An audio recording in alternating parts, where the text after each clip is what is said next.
পাকিস্তানের পশ্চিমাঞ্চলে ভয়াবহ দুর্ঘটনায় অন্তত ৪০ জন নিহত হয়েছেন, গুরুতর আহত হয়েছেন আরও ১১ জন। ৩রা জুলাই বার্তা সংস্থা এএফপি এই তথ্য নিশ্চিত করেছে। স্থানীয় প্রশাসনের বরাত দিয়ে জানা যায়, যাত্রীবাহী বাসটি বেলুচিস্তানের কোয়োটা থেকে পেশোয়ারের দিকে যাচ্ছিল। পথিমধ্যে ঝোপ জেলার দানাসার নামক পাহাড়ি এলাকায় পৌঁছলে চালক নিয়ন্ত্রণ হারিয়ে ফেলেন। এতে যাত্রী বোঝাই বাসটি ছিটকে গিয়ে ৭০ থেকে ৮৫ ফুট গভীর খাদে পড়ে যায়। ঝোপ জেলার জরুরি সেবা বিভাগের প্রধান সানাউল্লাহ সেনারি জানিয়েছেন, দুমড়ে মুচড়ে যাওয়া বাসটি থেকে এখন পর্যন্ত ৪০ জনের মৃতদেহ উদ্ধার করা হয়েছে। আহত ১১ জনকে উদ্ধার করে নিকটবর্তী হাসপাতালে চিকিৎসা দেওয়া হচ্ছে।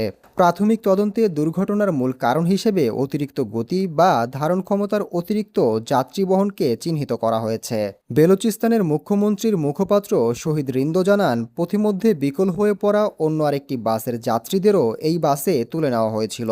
অতিরিক্ত যাত্রীর চাপ এবং পাহাড়ি পথে বেপরোয়া গতির কারণেই বাসটির নিয়ন্ত্রণ হারায় বলে নিশ্চিত করেছে স্থানীয় প্রশাসন। Desk report, global math.